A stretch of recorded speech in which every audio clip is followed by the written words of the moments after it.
La question est, est-ce qu'il arrive à manger le foin avec?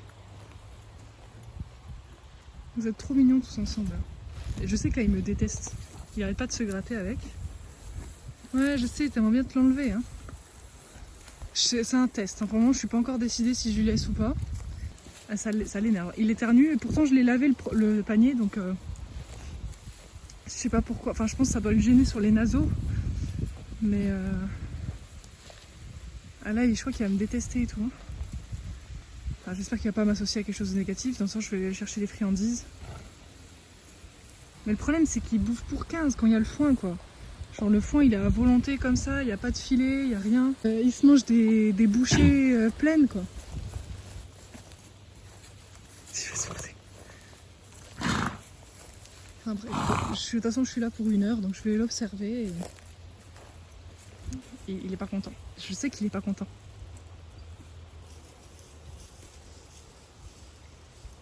Je sais que ça va le frustrer. Il connaît, hein, de toute façon. Il veut vraiment se l'enlever. Hein. Il va y arriver en plus, non? Je trouve que ce panier, il est vraiment pas pratique, mais... Les meilleurs, ils sont à 90 balles. Qu'est-ce que tu vas mettre 90 balles dans un panier? Ah. Bon, au moins, il sait boire avec. Il boit avec sa copine. Je vais essayer de mieux le régler, parce que c'est vrai que ça tombe sur sa narine. Et je pense que c'est ça qui le dérange. Mais le problème, c'est que je peux pas le remonter plus haut, le panier, quoi. Il est pas très grand. Mais bon. L'idée, ça serait de mettre le panier quand il y a le foin. Ah, mais ça me crève le cœur. Mais vraiment, ça me fait mal au cœur de lui faire ça. Là, c'est un test, mais si jamais je lui laisse pour les 2 jours qu'il y ait le foin, il va me haïr, en fait. Ça me laisse perplexe. Je sais pas quelle est la solution à faire. Je vais observer et je vais voir. Il fait quoi avec le poney? Oh non, mais il me fait vraiment trop de la peine avec. Ça me saoule.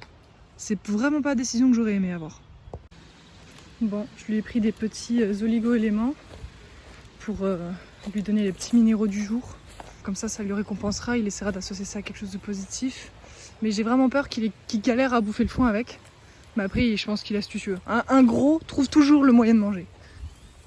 Ouais, tu galères, hein, c'est pas pratique. Mais je pense qu'il va trouver l'astuce. Non, c'est pas pour toi. Et non, sérieux, c'est pas pour toi. Ok. Bon, je vais laisser manger. Il est en train de trouver un truc, je pense. La balle, elle est quasiment neuve, donc il a qu'à pousser son nez dessus et il pourra gripper. Hein. Les chevaux qui ont du foin en filet, ils sont obligés d'appuyer leurs dents contre le filet pour choper les brindilles. Donc je pense que avec le panier, ça va faire un même principe. Mais là, il y a un petit peu d'attroupement. Il faut dire qu'il y a le petit... Il est passé où d'ailleurs? Ah, il est là. Le petit ouragan qui est arrivé hier dans le pré. Enfin, ils se connaissent, hein, mais ça faisait longtemps qu'ils ne se sont pas vus. Donc là, avec l'arrivée du foin, il y a quelques heures, je pense, vu comment ils ont graillé le foin, je pense que c'était il y a au moins 2 heures. Ça se chahute un petit peu encore. Alors oui, je sais, j'ai des oligo-éléments dans ma... Mais... Ils sont fadas. Non mais les gars, c'est pas pour vous la bouffe. C'est pour des civils. Là. Ils sont comiques les deux là. Ils se cherchent. Hein. Tiens, petit loup. Tiens. Attends, tiens. Ne mange pas les doigts. Voilà. Ça? Ça donne quoi? Il a pas l'air convaincu. Oh non, mais là, il était énervé. Maintenant, il est dans sa phase où il est apathique. Non, mais loup. Je suis désolée. 2 minutes que je l'observe. Il s'est vachement apaisé là. Je pense qu'il s'est dit ok. Ça me fait vraiment de la peine, mais je pense que je suis obligée de faire ça. J'ai pas envie qu'il ait de problèmes de santé. Bon après je touche du bois, il a jamais été... Je touche du bois. Il a jamais été sujet à la fourbure. Même quand il avait une période où ils avaient de l'herbe hyper riche là où il était avant. Donc je me dis c'est tant mieux qu'il soit pas sujet à ça. Mais ça veut pas dire qu'il peut ne pas l'être un jour. Et puis pour ses tendons, c'est pas du tout bon. Pour son métabolisme global, ce n'est pas du tout bon qu'il soit en surpoids. En plus les tendons, surpoids plus chaleur, parce que là il fait chaud quand même, enfin bon, pas le soir mais en journée il fait chaud, ça n'aide pas pour ses articulations où il a des molettes. Ça me fait un peu de la peine. Je filme pour moi, en même temps je sais pas si j'en ferai une vidéo de ce que je filme, parce que je pense que c'est un sujet assez intéressant et important. On parle souvent des chevaux maigres qui ont tendance à avoir, enfin, qui galèrent à reprendre du poids, mais on parle pas trop des chevaux obèses, même si ça se fait de plus en plus et je suis de plus en plus de comptes qui en parlent, donc ça fait plaisir aussi de voir que on n'est pas seul dans cette situation délicate qui est comment faire perdre du poids à mon cheval.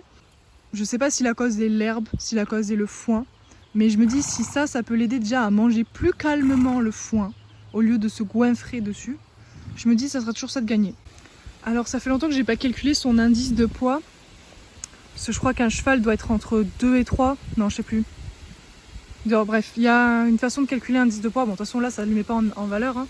On voit très bien qu'il est quand même qu'il est gonflé en fait, c'est surtout ça qui est flagrant. Après il a les traditionnels petits bourrelets de fesses, ça se voit surtout de l'arrière comme ça fait des petites des petits bourrelets. Et encore que c'est pas hyper flagrant, j'ai connu une période où il était c'était plus impressionnant. Deuxième chose que je vois chez lui, c'est au niveau de l'épaule.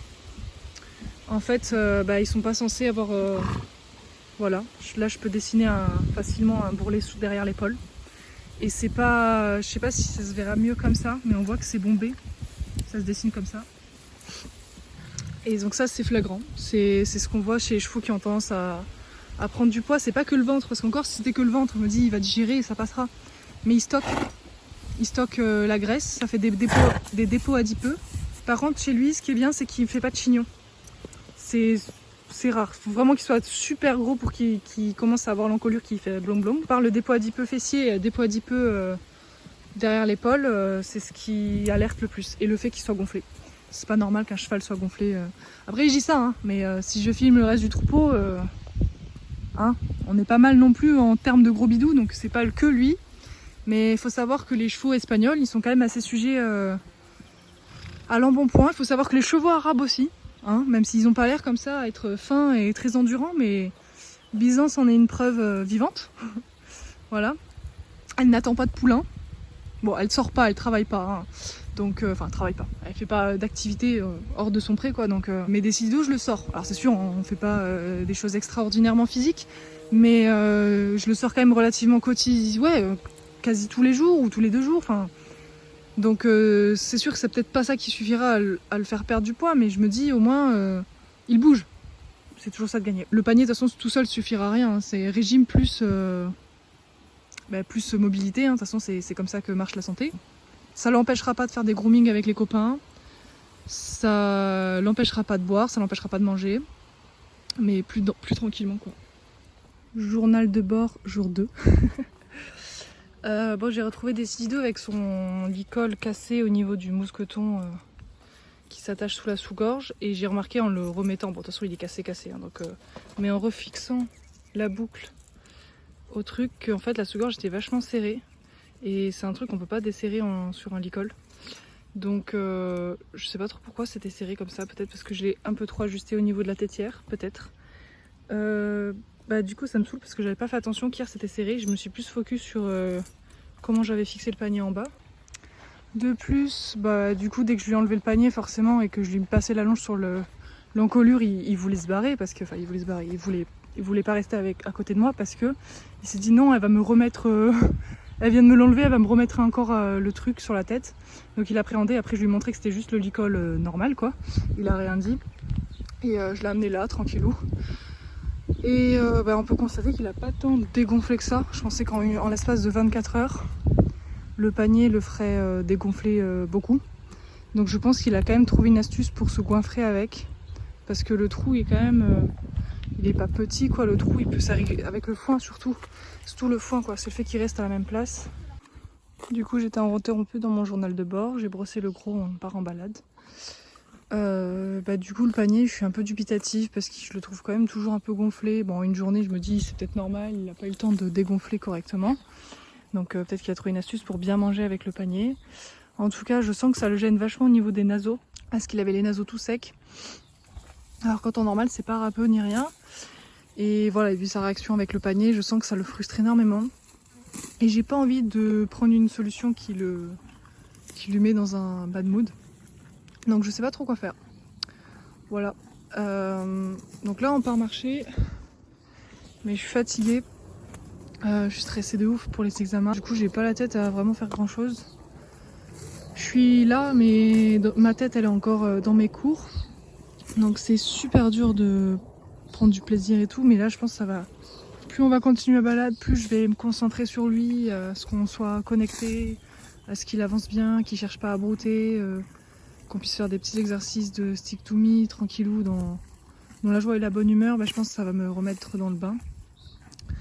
Vu qu'il a cassé le licol, je pense pas lui remettre le panier. Et puis de toute façon, voilà, je suis pas convaincue pour le moment et ça m'embête. J'ai pas envie de l'embêter. C'est moi qui vais essayer de prendre sur moi et faire en sorte de nous motiver, de faire des sorties, du travail à pied. Ça suffira pas, hein, je le sais, c'est pas 30 minutes de séance à pied quotidien qui vont, voilà, de balade ou des choses comme ça qui vont changer grand chose, mais ça me saoule, franchement ça me saoule de pas avoir de solution parce que le foin il est assez riche. En plus là c'est un foin pourri parce qu'il y a que des épiers dedans. Donc autant dire que sur le panier, il y a plein d'épieds qui se sont coincés. Donc déjà, c'est pas ouf. On sait ce que ça fait les épieds. Hein. Lui, il a été sujet une fois à un abcès à cause d'un épied au niveau de l'oge.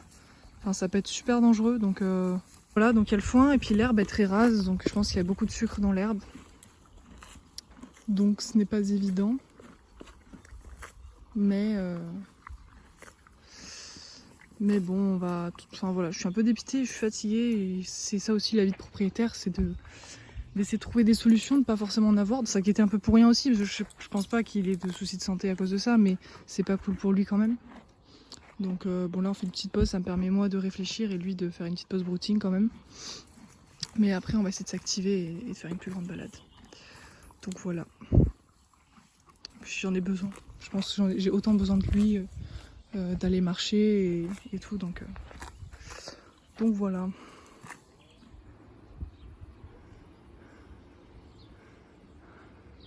C'est Storm. N'est-ce pas Lou? Ouais. Ok. Allez, viens. Allez, on trottine? Allez Lou? Hop. Allez. On va se motiver un petit peu. Je crois qu'il fait peur ce chemin. Mais il y a l'orage qui nous arrive dessus.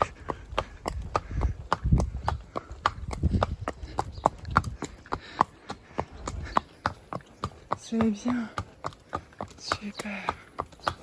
Ouais. Je sais pas qui de nous deux stresse le plus. J'aime pas trop l'orage. Mais bien. On essaie de retrotter, Lou? Allez. On retrotte? J'arrive pas à remettre mon énergie. J'ai pas l'énergie. Je le sens. Puis j'aime pas trop trotter sur le goudron. C'est bien. Eh bien, on trottera après alors. Alors, l'orage est là.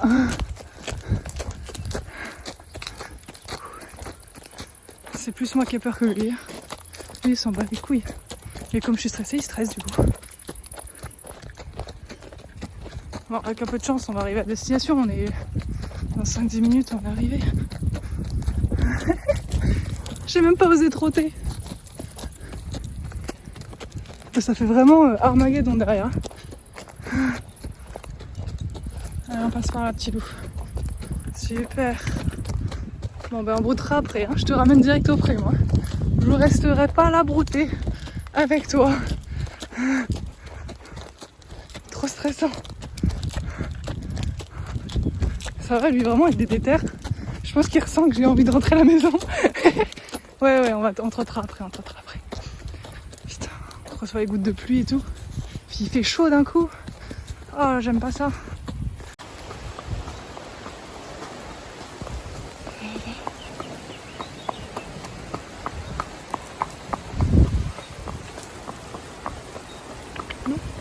Ouais, super. Oui. Putain, on se prend l'eau de fou. Il y a vraiment l'orage au-dessus de notre tête, ça me stresse.